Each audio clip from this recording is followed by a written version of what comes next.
You will hear an interview with a wildlife specialist called Alison Sharp talking about bears. In the first part of the discussion, they are talking about the history of the bear.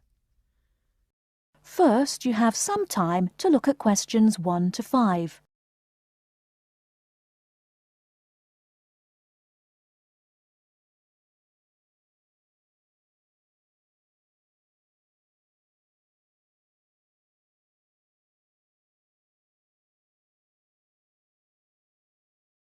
And in particular, bears in danger of extinction. She is the author of a recent book on bears, and we welcome her to the studio today. Thank you. Delighted to be here. First of all, can you give us a quick overview of the history of the bear family?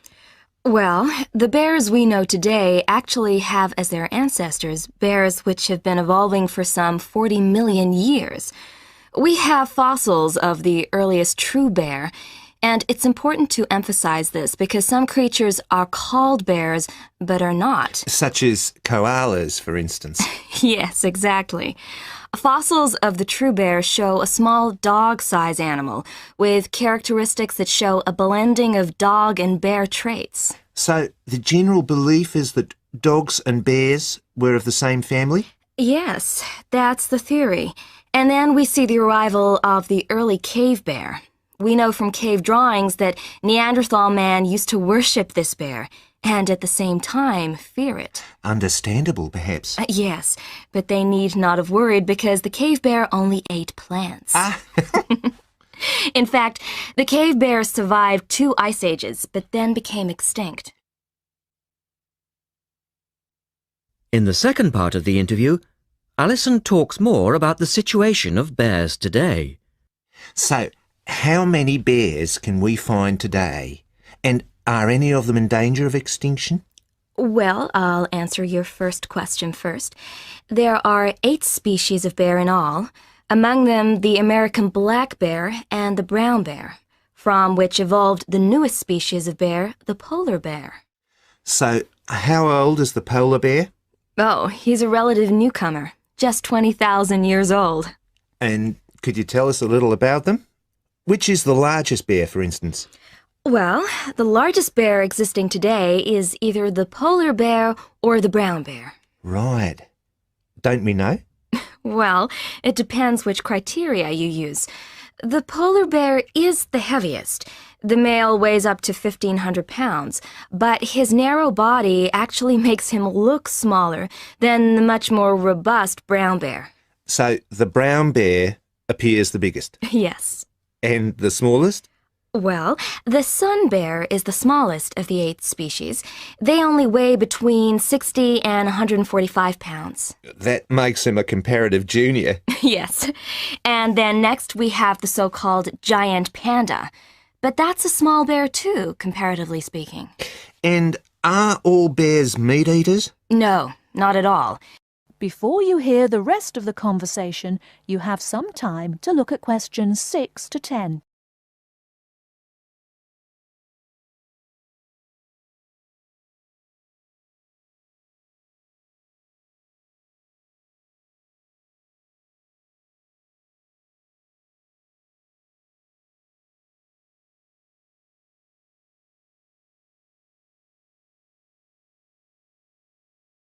Now listen and answer questions 6 to 10. And are any of them in danger of extinction? Well, I'll answer your first question first. There are 8 species of bear in all, among them the American black bear and the brown bear, from which evolved the newest species of bear, the polar bear. So how old is the polar bear? Oh, he's a relative newcomer, just 20,000 years old. And could you tell us a little about them? Which is the largest bear, for instance?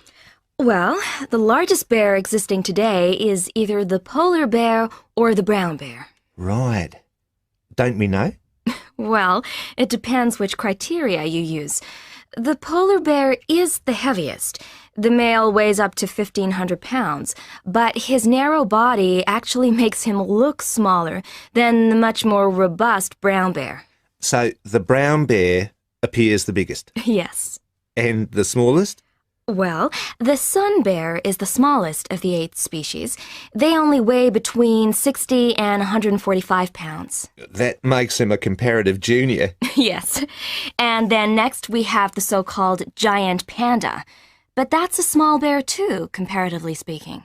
And are all bears meat eaters? No, not at all.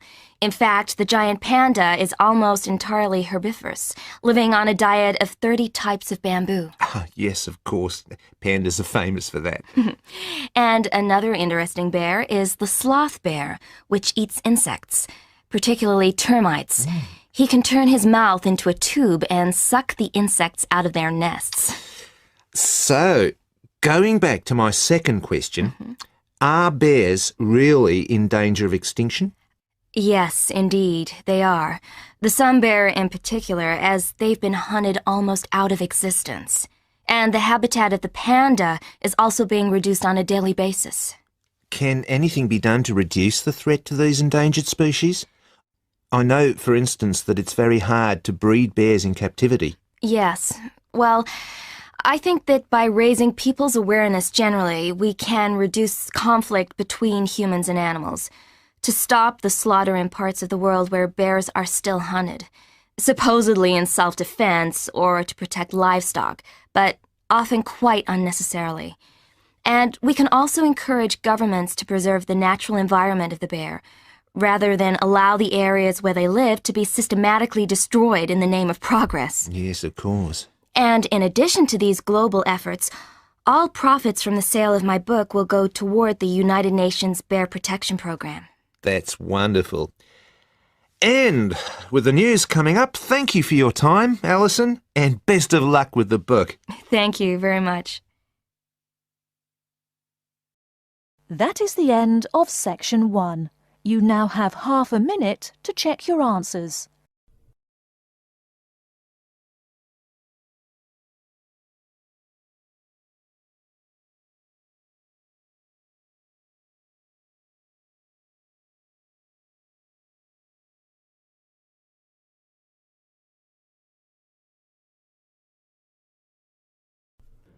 You are going to listen to a radio program on sleep deprivation.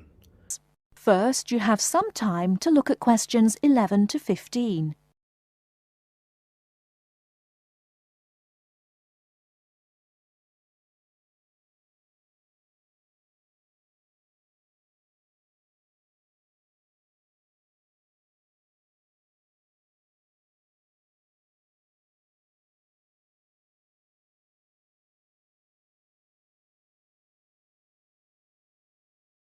Now, listen carefully and answer questions 11 to 15. With us in the studio today are Dr. Peter Collins, a senior lecturer in the Department of Psychology at the University of Chicago, and Helen Gardner, the author of the book Deep Sleep. They've come to our studio to discuss the effects of sleep deprivation and also give some tips to the sleep-deprived on how to deal with the problem. Welcome to the studio, Helen and Peter. Now, Peter, what are the reasons for sleep deprivation and how can it affect our lives? Well, the research into sleep deprivation started in the late 50s and has been going on ever since. Many researchers link sleep deprivation with electricity, television and computers, which have enabled humans to work 24/7. Before electricity was invented, people's body clocks were synchronized with the sun's schedule, and the average time they spent sleeping was 8 to 9 hours a night. By 1975, that average was down to 7 hours, and today 1/3 of us sleep less than 6 hours a day. This leads to a condition called chronic sleep deprivation, which basically means going for extended periods of time with less sleep than your body needs. Chronic sleep deprivation can cause a variety of physical and psychological problems. At its most basic level, loss of sleep can make us more irritable and less efficient, and can affect long-term memory and concentration, which can result in more accidents. According to the latest research into sleep deprivation is the main reason for 3% of plane crashes, 10% of domestic accidents, 20% of accidents at work, and 45% of all traffic accidents. Research into the physical effects of chronic sleep deprivation suggests more serious and significant long-term complications. Research from my university, the University of Chicago, has shown that sleep deprivation interferes with how the human body regulates insulin and sugar metabolism, which can increase the risk of diabetes. People who are sleep deprived have weakened immune systems and are more prone to viruses and other kinds of infections. People who don't get enough sleep have cognitive problems or difficulties processing and assimilating new information. Lack of sleep affects long-term memory and slows down such abilities as judgment and reaction times. Some researchers link sleep deprivation with obesity, indicating that sleep disorders and eating disorders are often linked. Before you hear the rest of the talk, you have some time to look at questions 16 to 20.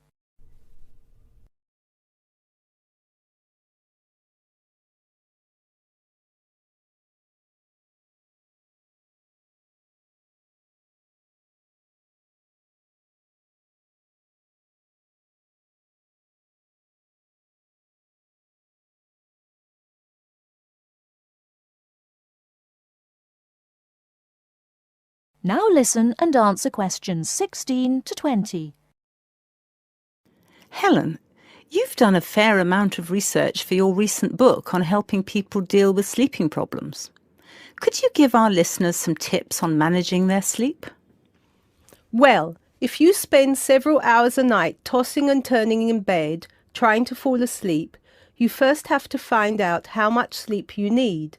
To do so, you'll need to try and sleep 6 to 9 hours a night.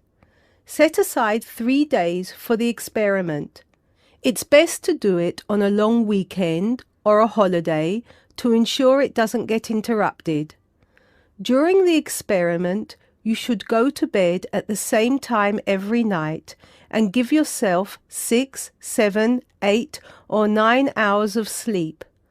Then monitor the way you feel throughout the day to find out how many hours of sleep you need in order to feel your best. Once you find out how much sleep you need, you can work on improving the quality of your sleep. The main secret here is to allow yourself 1 or 2 hours to relax before going to bed. You may want to try and have a warm shower or bath before going to bed. Doing some quiet activities such as reading or filing can help some people relax. A warm drink in bed helps to induce sleepiness. Some people take up yoga or meditation to help them relax at night. Different techniques will work for different people, so it's best to experiment and find the one that suits you best. You should definitely avoid using technology before going to bed. Activities such as playing video games, watching TV, and others which require you to use your attention can stop you from falling asleep. Avoid eating before going to bed. A late dinner can disrupt your sleep. Not only is going to bed with a heavy stomach bad for digestion and can make you overweight, but it can also keep you awake for hours. Caffeine-rich drinks can increase your heart rate, which can stop you from falling asleep. Energy drinks also have the same effect on your body. You should avoid drinking these at night. The same goes for vigorous physical exercise, such as weightlifting or working out on a treadmill. In many cases, you can reset your body clock and make it tick for you by changing your lifestyle. If your sleep deprivation is severe, it's always best to seek professional advice and get an appointment with your doctor, who might prescribe you sleeping pills. Thank you, Helen. We'll be back after the break and we'll be answering questions we've received from our listeners.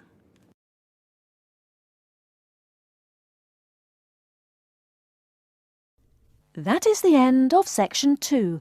You now have half a minute to check your answers.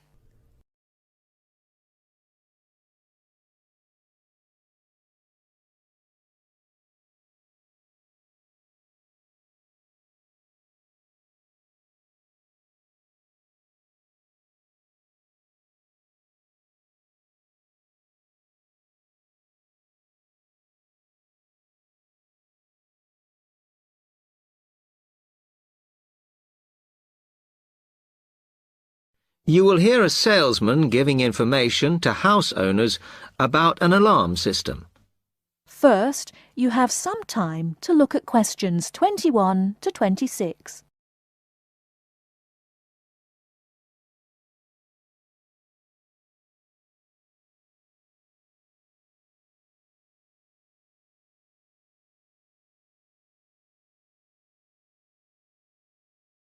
Now listen carefully and answer questions 21 to 26. Thank you for inviting me to your residence meeting. My name is Martin Pugh from Safe Cell Alarms. I'm going to explain a little bit about home security, and I hope you'll all feel a bit better informed, and perhaps that you will even purchase one of the alarms we sell. It is all too easy these days for people to break into our homes. Did you know that 25% of all burglaries are committed by burglars breaking and entering via the back door? Even though it is locked, it is still relatively easy for someone to gain entry. And there are parts of our house that we think are not vulnerable because they look inaccessible. But they're not. So, if you're trying to protect your home, you should make sure the top floor is covered by that protection, not just the ground floor. We believe that the only way to secure your property is by having an alarm fitted. Just having the alarm on the outside can put burglars off, and we also recommend that you warn them about the alarm.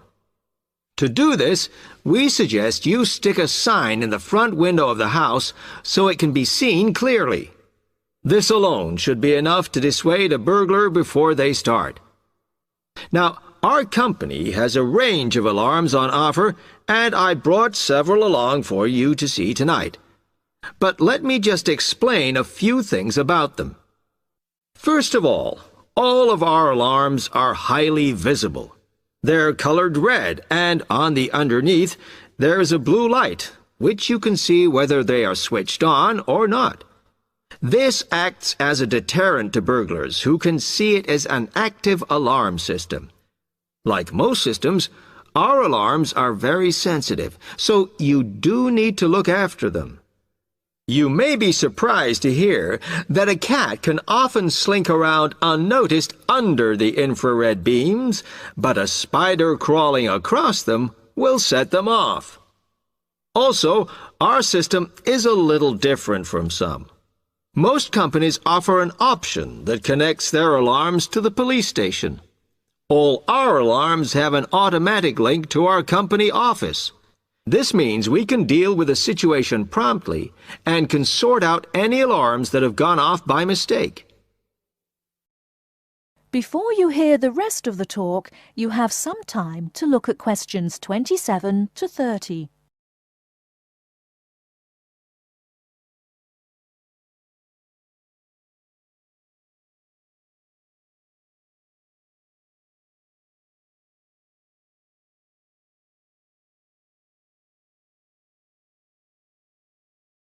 Now listen and answer questions 27 to 30. Okay, let me tell you about the installation of our alarms. Later on, I'll show you some house plans and diagrams of how the alarms operate, but you don't have to worry about them being intrusive, as we normally put them in hallways rather than individual rooms. The diagrams show you how the beams work to cover the whole house in this way. Oh, one small thing while I remember is don't leave your security code in your house. A lot of people keep it in the kitchen or their study, but we suggest you leave it with a neighbor so that if there is a break-in, the burglars can switch the system off.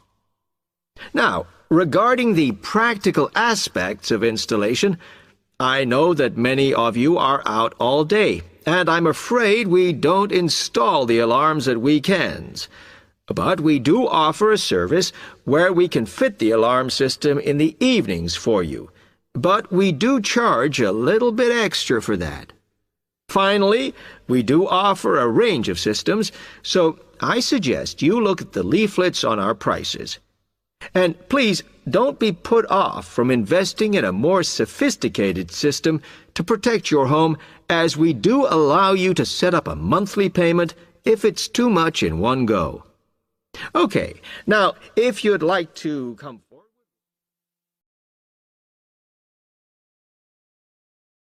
That is the end of Section 3. You now have half a minute to check your answers.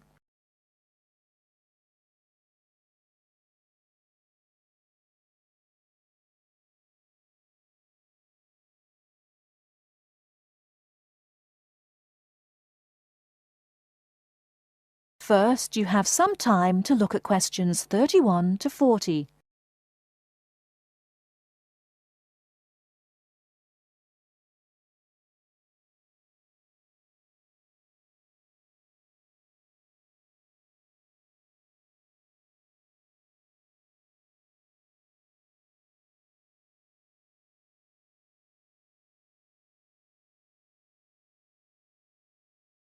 Now, listen carefully and answer questions 31 to 40. Good afternoon, everybody. My name is Sally Miller, and I'm here to offer you some advice on legal matters whilst you are studying at this university. Happily, most international students complete their courses without running into any serious legal problems. But if you do find yourself involved in a legal dispute of any kind, ask for help. There are two options. First, contact the students' union or welfare officer. Even if they cannot help you directly, they should be able to advise you where to go for help. The second possibility is to contact the Citizens Advice Bureau in your area. You can find them in the local telephone directory. They will be able to recommend a solicitor if you need one, and tell you if there is a local law centre providing free legal advice. They will also be able to tell you whether you can claim legal aid to help pay for any court and legal fees.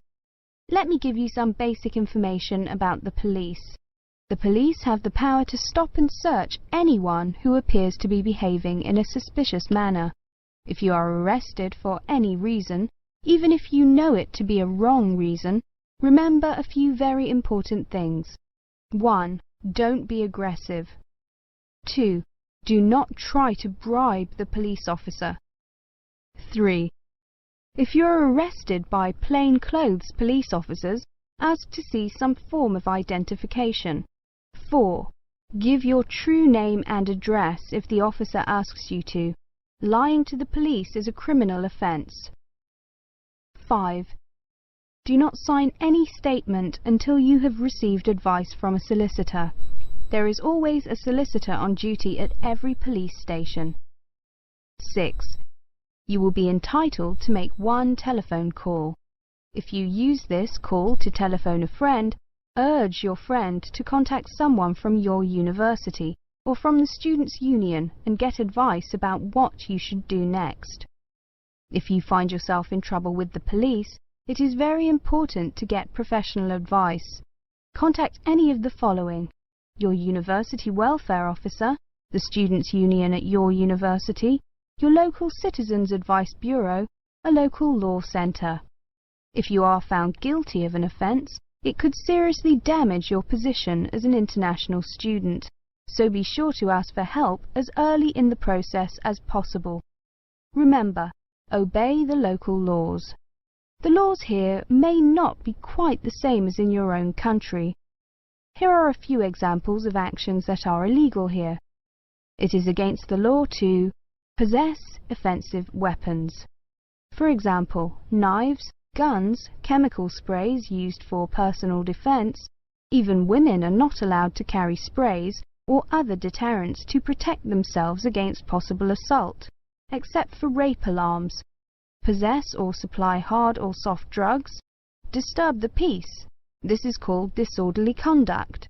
This means that you can be arrested for being too noisy or rowdy. A few words about drinking. In this country, it is perfectly acceptable for adults to drink alcohol in moderate amounts. For many people, drinking is an established part of their social life. Going out for a drink is how they relax or spend time with friends. If you go to a party or visit people at home in the evening, your host will probably offer you a drink. Often a lot of university social life can revolve around drinking, especially for undergraduates. Do not be surprised if people arrange to meet in a bar, or if events are held in a pub.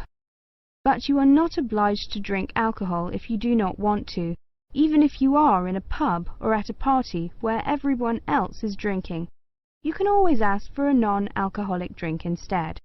And if you feel uncomfortable going to places that serve alcohol, explain this to your friends. There are lots of other places where you can meet. If you do choose to drink, remember that you should never drive a motor vehicle after drinking alcohol. It is dangerous, and the police can impose serious penalties on you. Also, remember that being drunk in public is not acceptable either, and the police can arrest you for it. Drugs and alcohol can cause serious problems. Let me repeat that in this country it is illegal to use drugs, except under medical supervision. But if you do use illegal drugs and you develop a problem, there are organisations you can contact. Contact your students' union or your student counsellor. Anyone over 18 years old can legally buy and consume alcoholic drinks in this country. But if you think you might be drinking too much, get help and advice from your student counsellor or your doctor. Again, there are special organisations that can help you with drug and alcohol problems. Contact them.